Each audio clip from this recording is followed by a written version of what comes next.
Felipe, it has, well, you started a career in the States working on your degree at Washington University in St. Louis in International Studies and Business, and then decided, heck, let's do this actually from the farm and turn it around. And so went back to this network of farm, small family-owned exporting company, Fazenda Ambiental Fortaleza, and have been doing that now for how many years at this point? 5 years. 5 years now, okay. So really exciting. Let's give Felipe a warm hand, first for the cupping, and then also just to welcome them.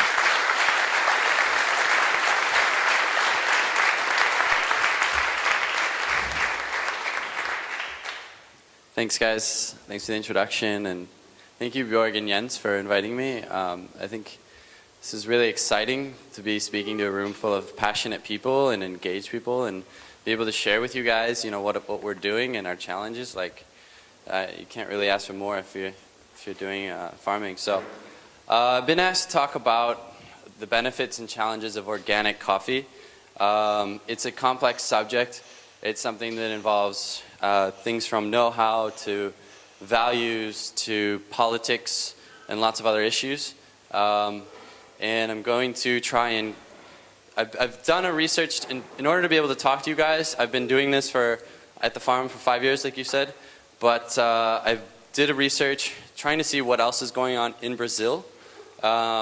Interviewed certifiers, agronomers, and different projects that are non-coffee, so that I can, I also read a lot of books to try to give you an idea, a more informed opinion. So first, I want to put this in the context of Brazil. So coffee is extremely important to Brazil historically. It was the main source of economy for lots of the states. Bahia, Espírito Santo, Minas Gerais, Rio de Janeiro, Paraná. But I think most importantly, it had a huge effect historically on the state of São Paulo. So there was this saying, São Paulo do café and Minas do leite, São Paulo of the coffee and Minas of the milk. The situation is a little bit different today. I think Minas is the biggest player. But São Paulo, the city, the state, and all the cities involved, they were developed on the coffee economy. And so they built five railroads coming from the port of Santos. So down at the bottom right, you see Santos, which is the biggest port. And it's almost like an arm, like you have Santos to the city of São Paulo, and then 5 railroads that the idea was to develop west. And so Mogiana is one of them. It's where we are. We're on the Mogiana line. Mogiana, I'm sure many of you have heard. You have Baixa, Média, and Alta, which has nothing to do with altitude. It has to do with distance from the port of Santos. So we are in Média Mogiana. And the first farms that were developed, we inherited a Portuguese-European system of hierarchy. So the first farms, they were given to Portuguese landowners. And in the state of São Paulo, most of this was developed by immigrant labor. So there's a lot of studies that shows it was Southern Europeans that went to work on coffee. We have Italians, Japanese, Spanish. There were some slaves, but depending on the region, my region developed around 1850. It was like sort of a transitional phase, and then it's mostly Italians and Spanish in my region. So these farms that were developed, they have like, I call them medium-sized farms, and they are between 400 to 2,000 hectares. It's a medium-sized farm in Brazil. And then what happened was these immigrant laborers, they would pay off their debt and they would go and move on to other lands and they would want to buy their own farms. So they had to buy cheaper lands. They happened to go in smaller areas, with smaller lands, and higher up the mountain. So these farmers, you have municipalities where these types of different farms were developed. And so actually higher up the mountain happened to be the perfect microclimates for better coffees. And so where I am, we have a transitional phase of 2 different mountain ranges, several different soils, and then farms from medium size to small size. And as you know, Brazil developed, the dictators at the time in the 1930s decided to change, industrialize the economy. They took money from the coffee economy to build Brasilia, to industrialize the country. This sort of started to hit the coffee farmers hard in São Paulo. And then with new technologies, which brought a lot of good things and some not so good, they were able to create new styles of farms, which I call big farms or factory farms. And these farms would have they had a different scale than was possible before with manual labor. There were lands that were drier, there were lands that were hotter. And so with irrigation, with lots of fertilizers that are pretty effective, they were able to do scales that weren't possible before. Along with that, they brought several chemicals that, you know, are pretty poisonous. But, so this is Fazenda Ambiental Fortaleza. Fazenda Ambiental Fortaleza is a farm from 1850. It's been in my mother's family. She's the 5th generation. And my grandfather ran it until he passed away in 2001, and she took it, and it was starting to head in bad shape. The formula of the farm with employees, it was getting really tough, especially in Brazil. So she wanted to keep it alive. She wanted to keep it going. We lived in the U.S. I grew up there, and they were part of the Nature Conservancy Board. She's always been a beekeeper. My mom's always been organic, so she wanted to keep it going, but create an alternative style of farming that was organic, yes, and more holistic. And so it's been 13 years that she's been trying to do this. And so we've been adapting it, but some of the other farms in the area, actually I'll go back a slide one quick. So a little bit more about FAF. Today we have been able to find a formula that works, so that we are economically successful, but it's based not on the coffee, it's based on the conjoint sum of things that we do. So half the farm is actually rented out to cattle and sugarcane. That helps, but other than that we plant bananas, fruits, my mom's putting together a jam factory, we do honey, which we sell in São Paulo, places like Isabella's place, and we have, my parents have created a place where people talk about these issues about sustainability. So they have 6 universities that come, they do workshops, they do classes there. So there's other forms of income as well. My father always worked with import-export his whole life, so he decided that he would start selling these direct. And he would go to the SCAA shows and be like, this is my organic coffee, and people would be like, what about quality? So he quickly found out that what people were looking for is quality, so he started working towards that. And then some of the other farmers in the region started asking him to export their coffees. They were also organic, they didn't know where to sell it. So that's how we started working with other farmers. These are some of the farmers that we work with in the region. I work with today about 5-6 municipalities and farms with different levels of degrees of relationships. A lot of them are smaller farmers, and we help them to organize. So a lot of these smaller farmers, they are in the perfect microclimates to do really high-end coffees. And this to me makes Brazil one of the most dynamic and diverse coffee countries in the world, because you have really all parts of the chain in one place. So you have these really, really effective, efficient farms, and you have like if you look at the industry, you have base coffees, which make up a lot of the industry, and we have a lot of those, more efficient than pretty much any country. And then you have these washed milds, you have these other coffees that are like delicacies, which can be like Africans. And I think actually in Brazil, I've been able to taste all of these styles of coffees. And then we have institutions, like Emma said, we have money that the government has if they direct it in the right way. And then we have the market, which is being developed in world-class roasters. So it really makes this like an interesting combination. So these farmers, I think, have the highest potential of producing high-end coffees. So now I'm going to go into a little bit of my research, and I read Rudolf Steiner, I read lots of books on biodynamics, on organics, interviewed agronomers, and it's a tough topic. A lot of people don't really have a formed opinion on it, but So what we do with FAF, and again, we've found a formula of making money, but it's not exactly a model that I can replicate on other farms yet. So I use this farm, my mother's farm, as a lab. So we're studying two different styles of agriculture. On the left, in the top left, is what we call shade grown. So we create this environment, this ecosystem that's natural for the plant. And it produces really high quality, the yields are low. So we're still studying it. And the other one is what we call active organic, which is, it's very diverse. It's not a monoculture. You're producing other things as well. You're introducing shade, but it's much more high yielding. And then we study different processing methods. We're doing washing studies and stuff. And we pass this on to all the other farmers, as well as doing experiments on all the other farms. So I went and see who else was doing organic in Brazil. And I went and asked also to see farmers that were references, that were considered very successful farmers. So in the top left is Santa Terezinha, Sítio Santa Terezinha, the farm. That's André Almeida. He's the son of Paulinho Almeida. They won first place in the first Cup of Excellence in 2001 in Brazil. As organic, they're still organic. They produce some fantastic coffees. But they don't make money on just the coffee. So Paulinho has a butcher shop in town. He raises pigs.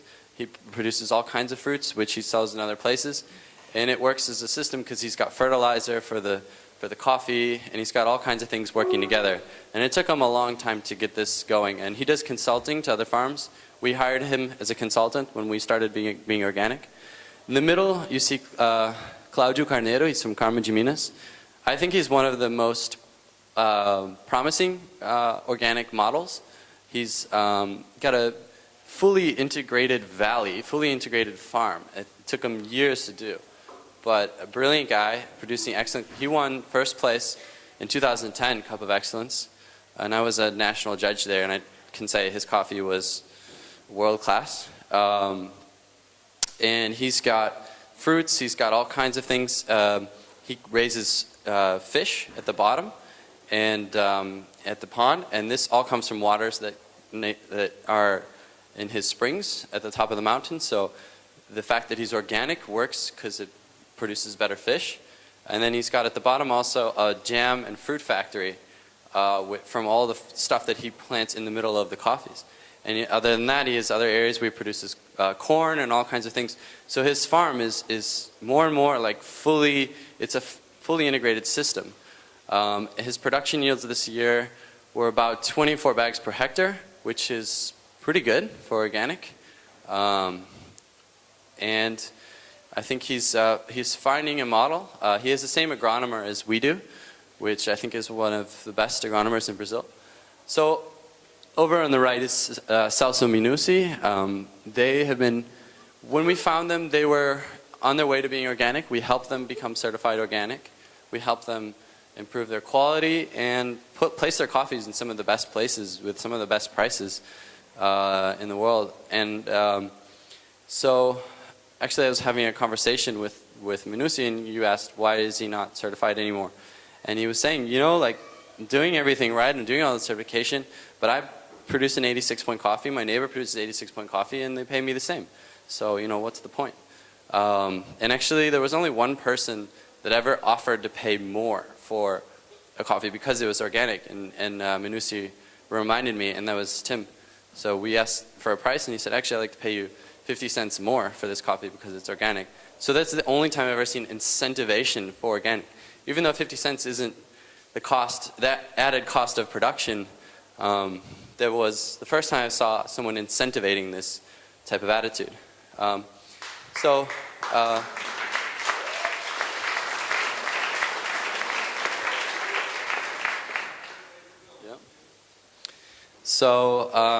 these are two other farms, Sítio Cachoeirinha, Eduardo, another farm we work with, and this is Miltinho. Miltinho is also in our FAF group, and we're learning together how to do it. I think he's one of extremely efficient organic farmer, but he's still struggling to find a hard time, and he used to be a banker. So this is just to show that it's not a model that I can really pass on to many farmers because they need to have capital to be able to do a transition that takes sometimes 4 or 5, 6 years. And so Miocinho, he has a banking background, he has good money, he does it because it's his values, and he's extremely good with numbers. So, and he's finding a way to do it, and we're being able to produce. He was #1 on the table, actually. So I found 2 types of farmers that want to be organic. And 1, it's because it's their values, and 2, because they think they can make more money. And usually the second one doesn't last very long. So, the benefits of organic. I think the benefits of health benefits are pretty obvious. They're ample, they're everywhere. There may be more for the farmer in this case as opposed to a tomato, for example, because it's a seed of a plant and it's roasted and all these things. But it really affects the water and everything the farmer is working with. I found one line of thought that I think might be worth studying in terms of something that actually add quality because it's organic. And that's that it's statistically proven that organic produce is denser than conventional produce. And if you can look at extreme examples that use a lot of chemicals, a lot of fertilizer with like a tomato, for example.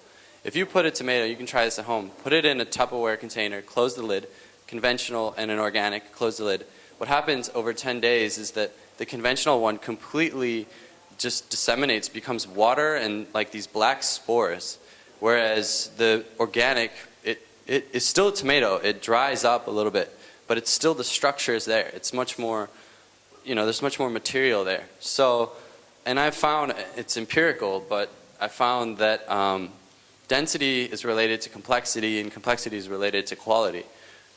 So I found that organic coffees, to me, they seem like they're denser beans, which is maybe why, some of the great organic farmers, they're winning first place Cup of Excellence.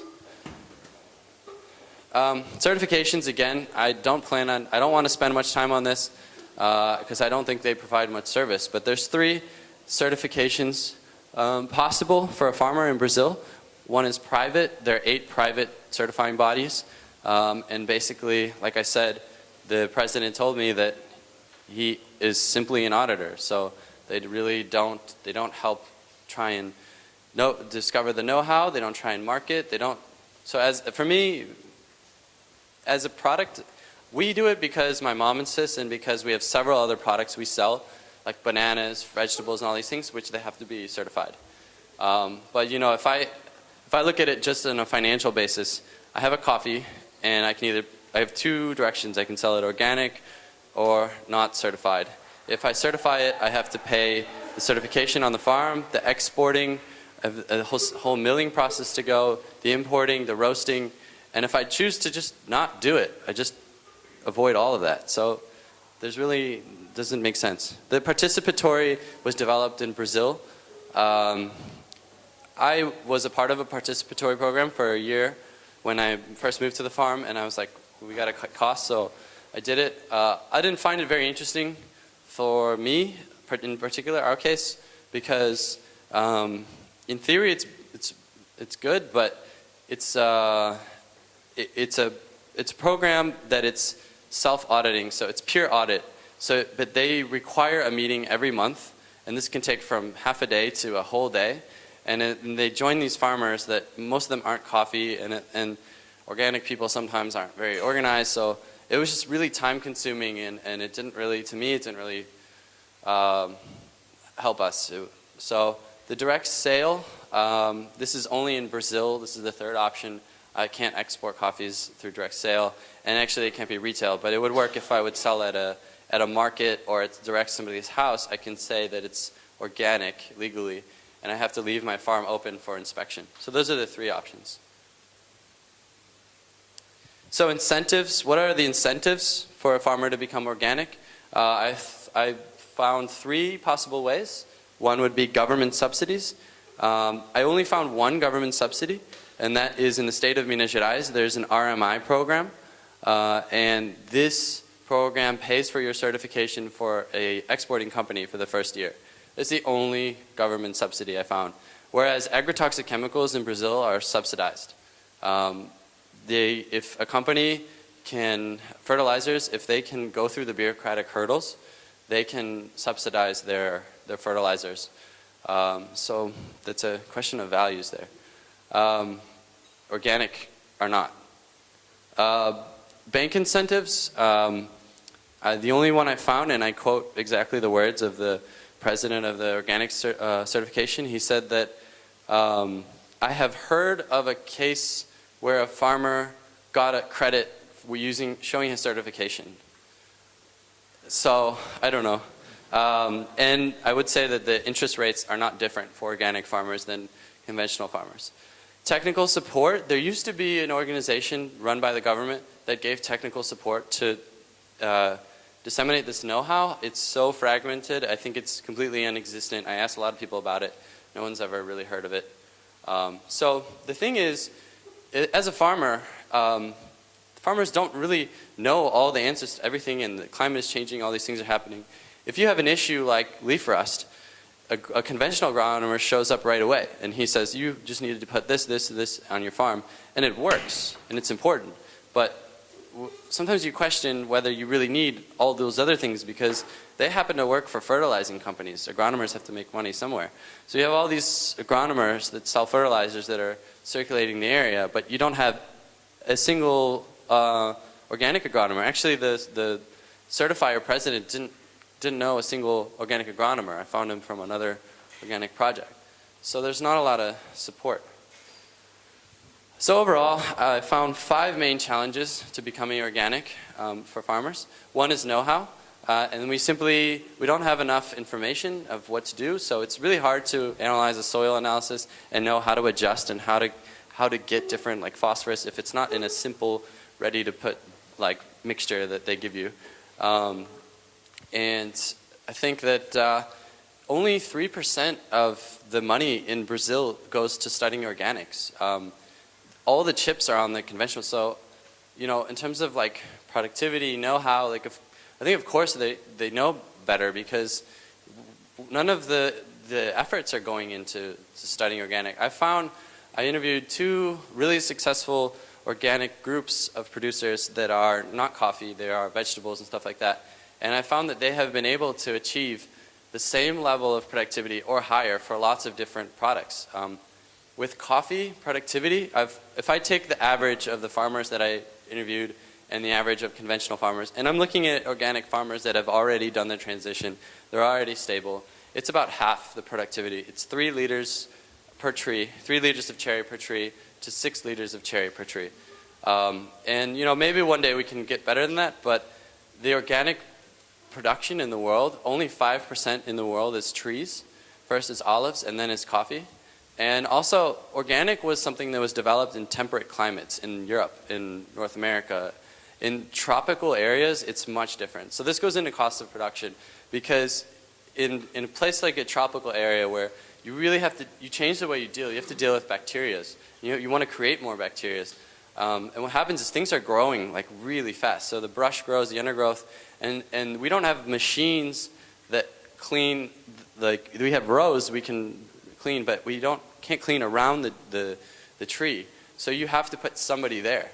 And every few months you have to put somebody there. So you need on average 3 times more people.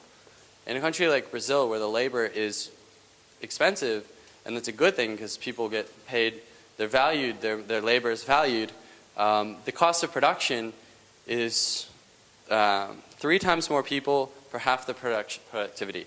So what I learned was organic, by principle, it can't be a monoculture. It has to be a different style. So if we were to do monoculture just living off coffee, I don't know, just off the top of my head, I would say you have to sell 6 times higher price to be able to make financial sense to what you're doing. And that's pretty expensive. I don't know if people pay that.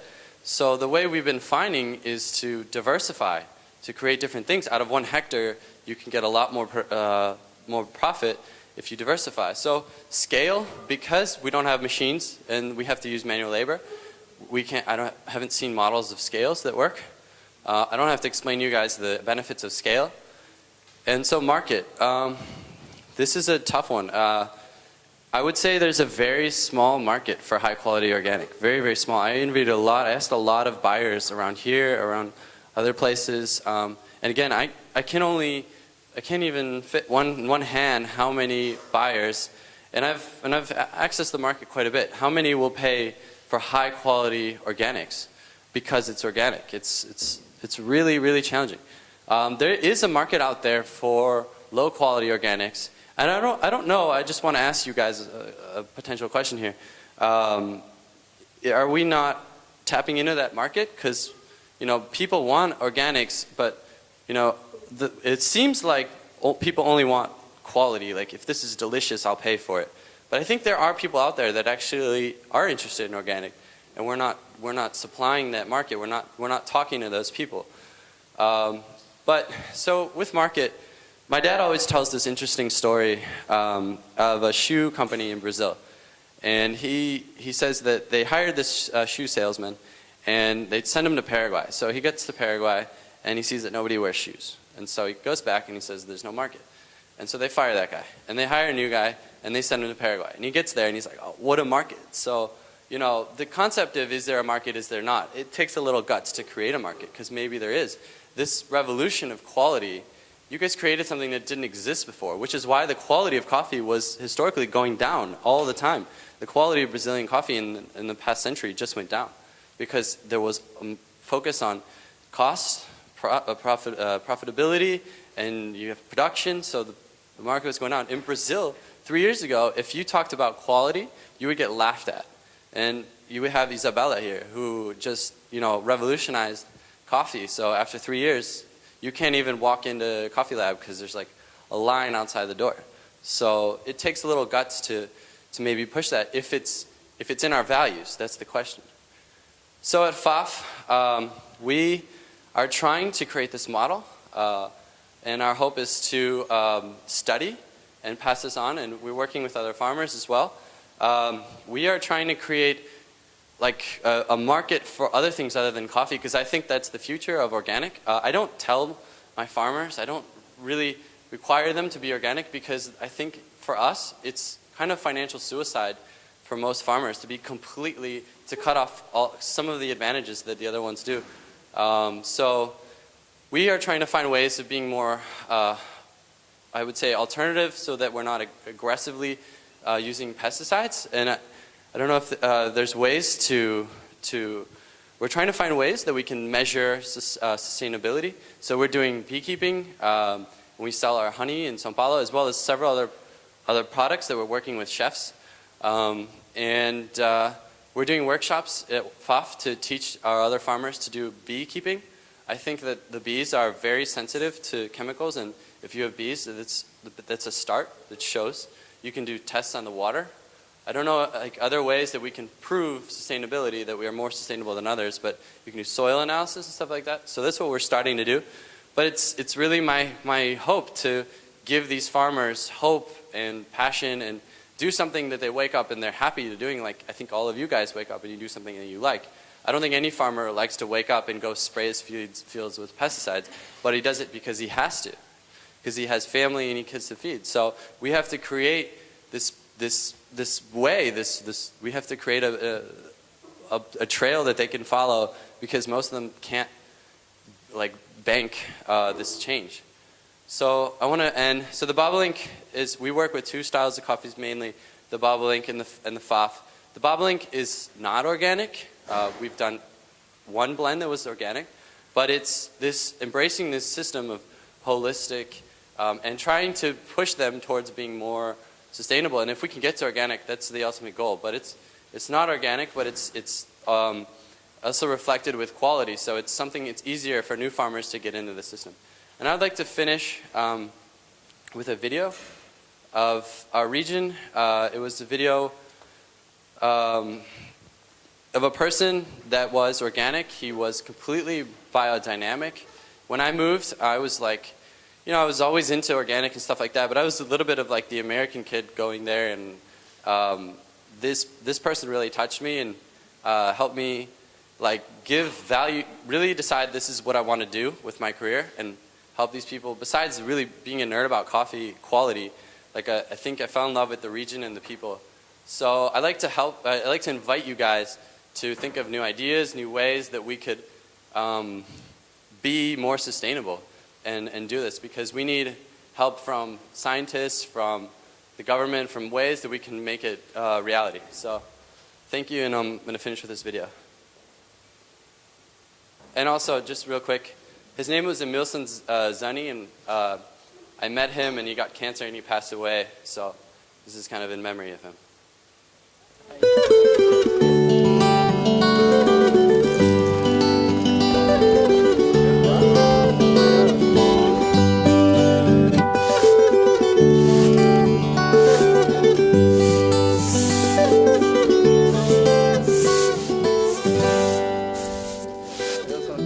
Aí vocês estão vendo os nossos vizinhos, nossos companheiros.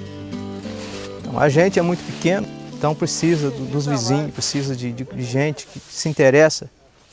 Porque se a gente tiver um grupo forte, um monte de gente forte pela mesma causa, nós vamos conseguir ir longe, muito longe. Nós vamos. Esse ano ano que vem mais 2, 3, no outro ano mais 3, 4. E vamos conseguir mudar essa região, que aqui é bonito, aqui é lindo, aqui é a nossa terra, a terra que está aqui, deixada por nossos pais. Temos que deixar isso aqui para os nossos filhos, com sustentabilidade, com perspectiva de vida, senão não vai ter, infelizmente vai parar por aí. A preservação é o primeiro passo, né? Sem preservação não tem um amanhã. Então a gente tem que preservar as nascentes, as matas, fazer diversificação na lavoura. Monocultura não funciona, tem que ter diversificação de raiz na terra para estar equilibrando o solo aí e fazer as áreas de reserva, né?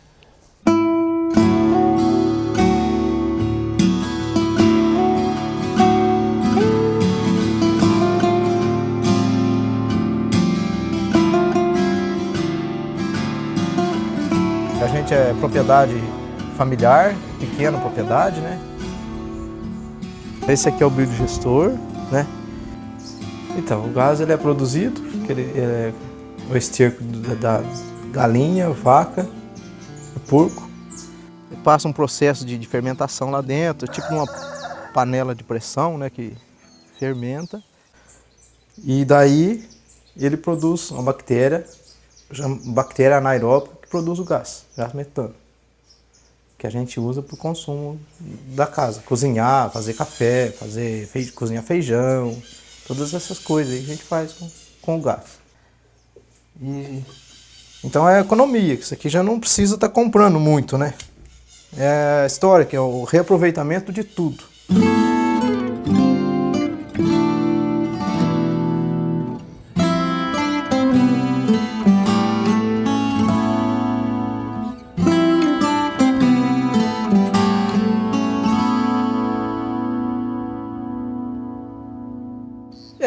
Eu por trabalhar com abelha, ser um apicultor, eu comecei a notar que eu estava fazendo muita coisa errada, né? Usando química e só fazendo coisa que fazia mal para a natureza. As próprias florzinhas, porque a abelha ela vai em qualquer lugar. Então aí, a partir disso aí, eu não quis mais trabalhar com convencional. Aí tem que mudar. Porque se for ficar assim, eu não quero mais trabalhar. Se eu quiser fazer o mundo e o fundo, eu faço, mas e os outros depois? Aqueles que vêm depois de mim não vai ter. Não vai ter como fazer. Então é por isso que a gente pensou em trabalhar com orgânico e talvez até mais natural, né?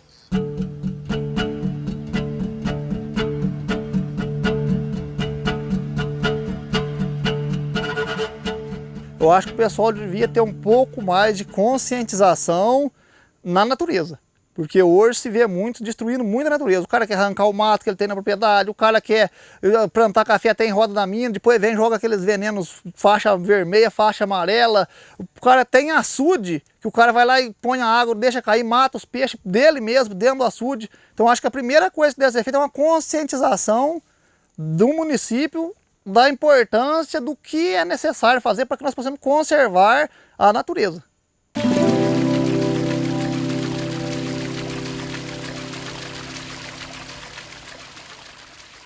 Essa roda d'água ela é movida a água que naturalmente passa pela propriedade e ela vai mover o moinho, que produz esse fubá. Isso aqui é um produto de qualidade, porque ele moe lento.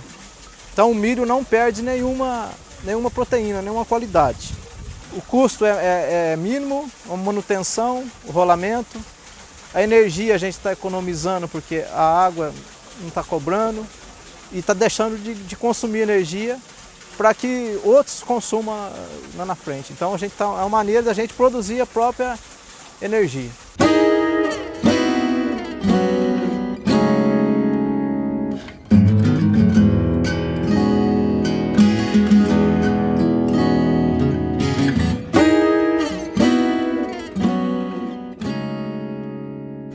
O agricultor precisa viver, precisa ganhar dinheiro, precisa cuidar da família, precisa evoluir. Mas tem que arrumar um jeito de evoluir sem matar o nosso companheirinho de vida ali. Ó. Que ele está aqui, ele espalha a semente por aí e ele está criando os filhotinhos dele ali. E o que a gente precisa é de gente que está disposto a mudar, a cuidar do passarinho, a cuidar da água, a cuidar de uma árvore que precisa ter, porque senão os nossos filhos não vão conhecer espécies de árvores que nós chegamos a conhecer.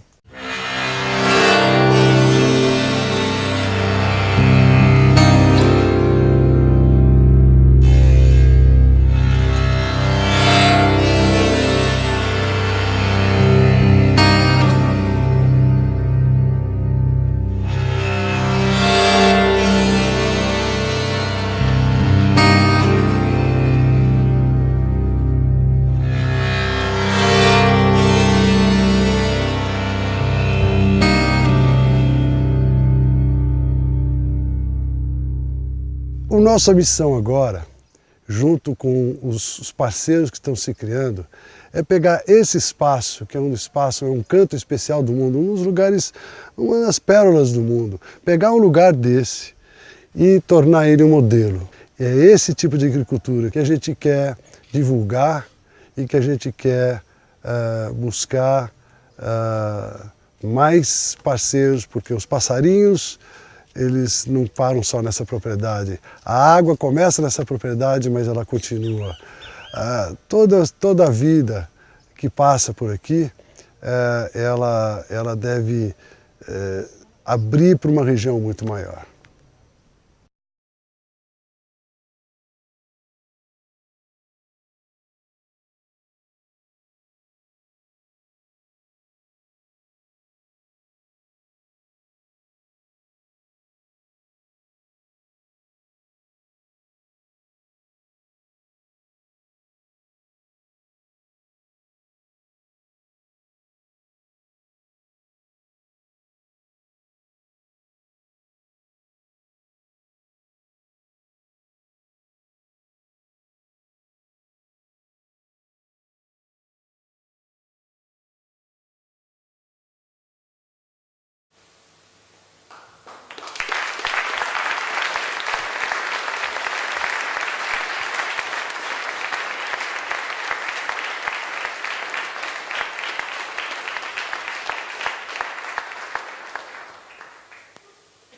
So, sorry Bjorg if I went over the time.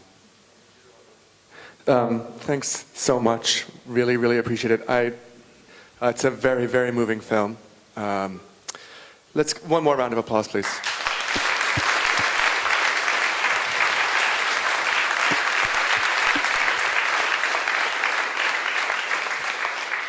We do have some time, so let's take some more questions, if you don't mind. It's a bit of a heavy film, but it's true. It was in 2009, and its project is still alive, and more farmers are excited. So, if anyone have a question about anything I said, or in the back? I see him.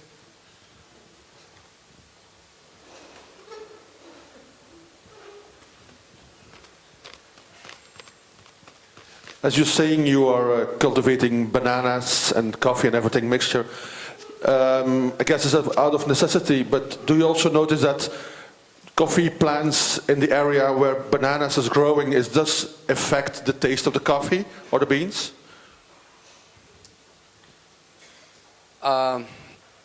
I have never been able to taste and do an experiment where I just control the variables so that I can say, you know, there's been a lot of bananas here. I don't know if I can tell you that tastes. I think it would be a better experiment to do, like, analyze certain chemical things about the coffee. So like the chemistry of it, like, is there more potassium? How does that affect on body?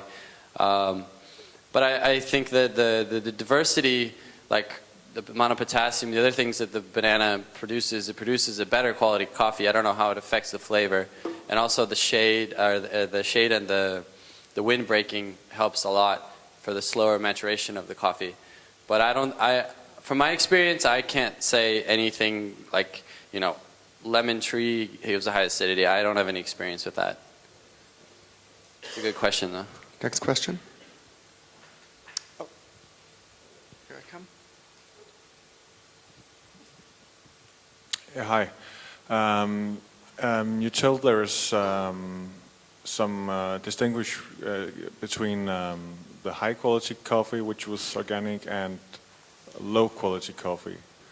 And I didn't get how much was going on in the low quality coffee segment, and how it is possible to make that higher quality.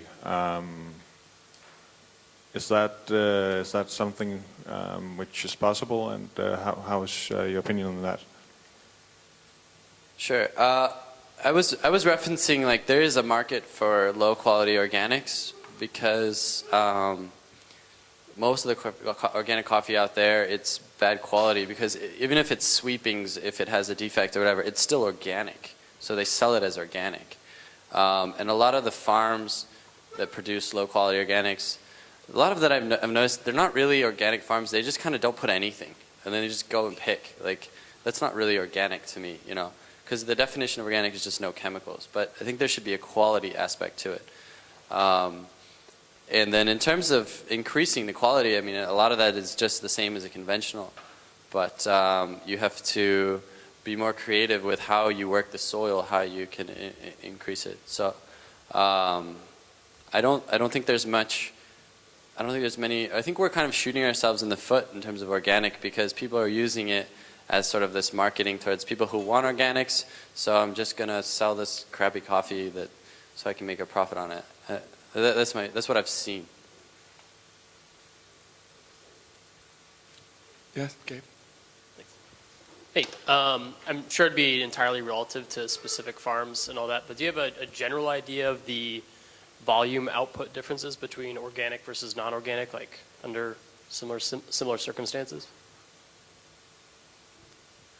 In terms of like the country of Brazil, or the productivity? Yeah, like say like the same region, like how much coffee we produce on a farm that is organic versus one that's not. Okay, in Brazil, so I'll take that in two parts. In Brazil, there's almost no organic. After like 9 months of studying, like, I can't find many organic farms. It's really small. Maybe in other countries where labor is really cheap, you can do it. But in terms of productivity, you know, that Claudio is doing 24 bags a hectare, which is not bad. But, you know, as opposed to a lot of conventional farmers can get 40, 50, 60. I've seen 80, 100 bags in some places in Brazil. I think that it's a different mindset. It's a different way of thinking. Like, out of 1 hectare, we shouldn't be trying to just produce coffee. We should be trying to produce other things as well, because that's how nature works. Nature tends to go towards a balance of diversity. Humans are the ones who separate things. So I think you naturally should have a smaller production, but you have a more diversified production. The challenge is now, since coffee has grown far from cities, far from densely populated areas with money, how do you get this to the market? How do you sell this? You know, you can't just start planting all these other things without knowing where you're going to sell it. So. Georg, coming.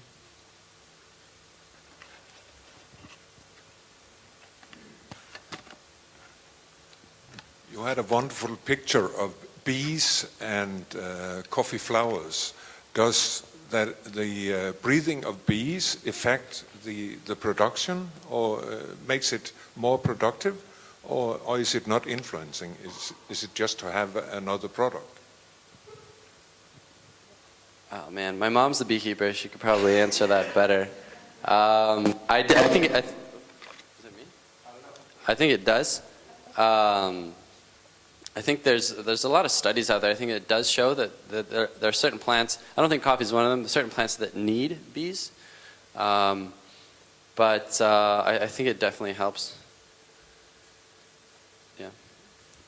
There are also like a serious problem with like bee extinction going on in the world as well. Thank you for a nice talk. I was wondering if you could talk a little bit about the auditing process.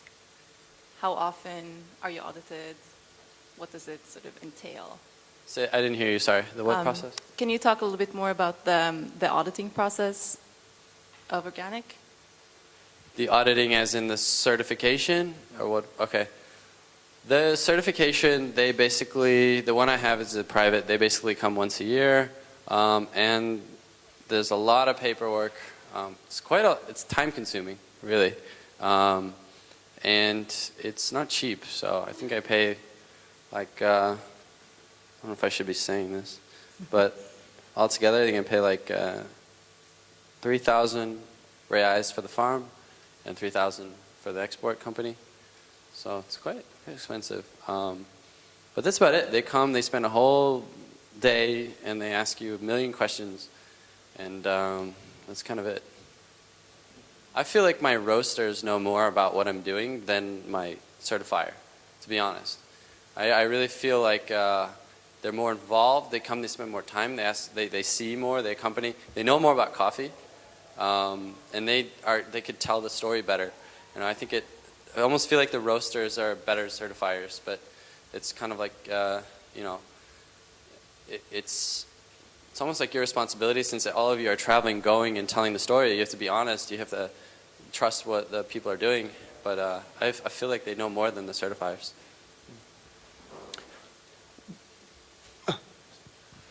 So do I understand correctly that they don't test, they just ask and paperwork? Or how is there no testing involved in certification? No, they test. I have to do tests. I have to do soil analysis tests several times a year, and I have to show these to them.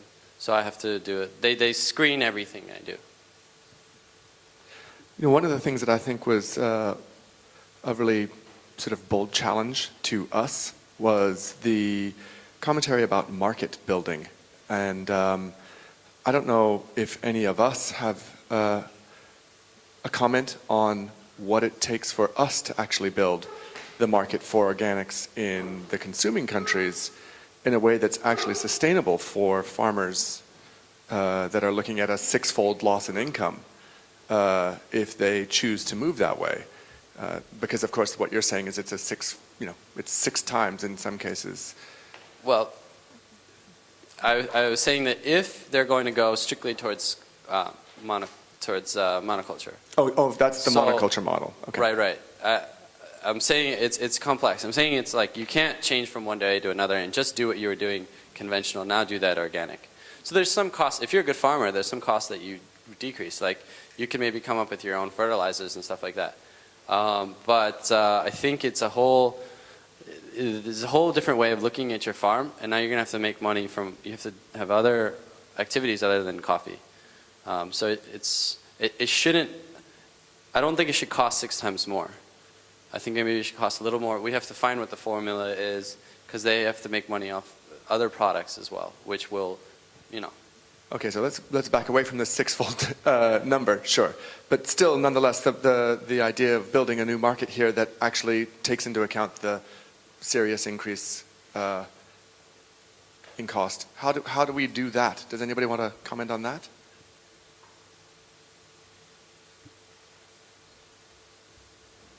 Thank you.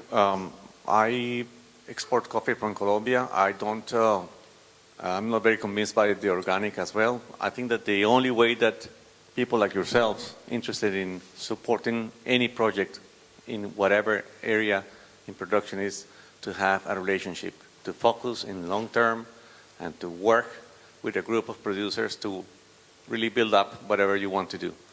Few people here do that, and that's what you are calling the seals and the certifications in Colombia. A lot of people have organic certified, and now they say, but you know, you must have also the fair trade certified. Both of them. If not, not good. So it is a fiction, I think, that has been created in particular in the United States with good intentions, but for workers it's not working at all. So I would suggest that let's focus in creating long-term without having seals, and look up whatever you want to do with the persons and growers. I just want to make a quick comment. After all this, and even more after the past 9 months, I really believe in organic. I really think it's important, and I really see the values in it, especially on the health side. My mom's farm is organic. It's going to continue being organic. Milton's going to continue, so that is, the ones I showed you. But it's not something. What I was saying is, it's not something I can advise other farmers yet, because we need to get there somehow. We need to learn more about it. It's not something that's possible right now, today, unfortunately.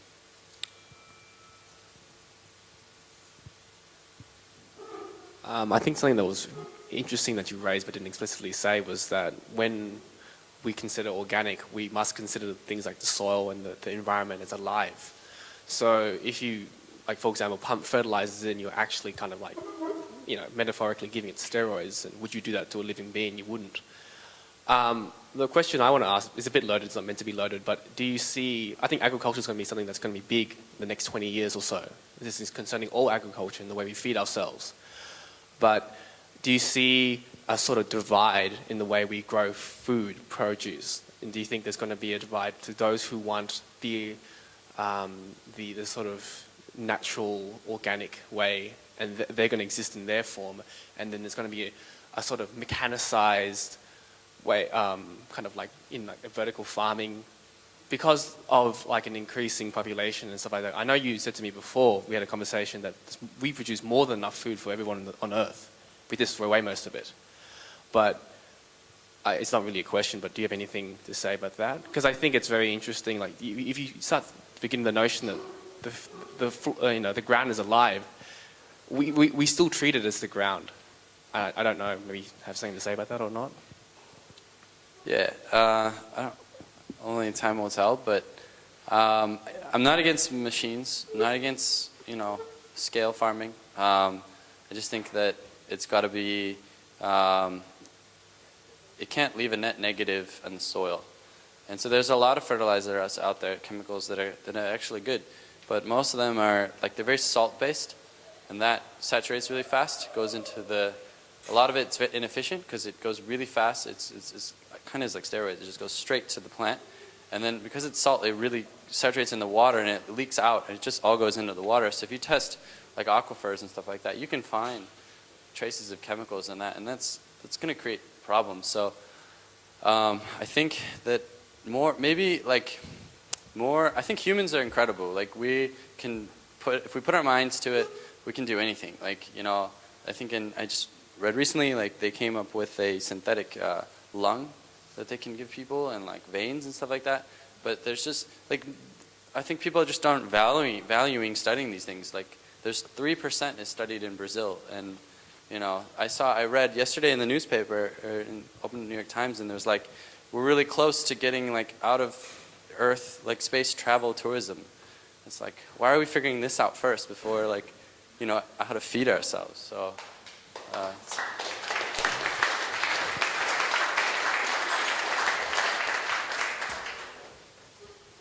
Yeah, hi. And not a question, something to say about this, how we create the market. I think that we, as the coffee people, should start to think in a new way about the cup quality. So when we talk about cup quality, it's just about cupping and about the taste. And so maybe we should start to ask, what is behind the cup? What is happening in the farm? How is the coffee been growing?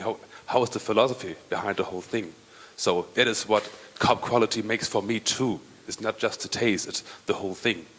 It's like in everything in life. We're buying cell phones and we're like, oh yeah, it has a dual-core processor, it's really quick, and I check my emails and play something, but I don't care, it's coming from a sweatshop in China. It's the same with the coffee. It's not just cup quality.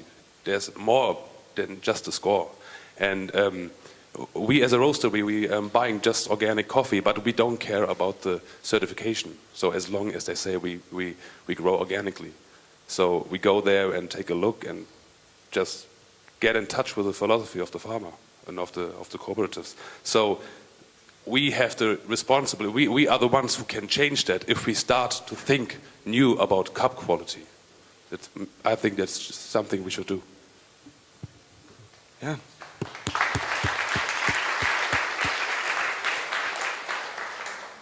Okay, one last question, and then we will... one last question? No? Okay. Thank you so much, Felipe. Yes. Thank you very much.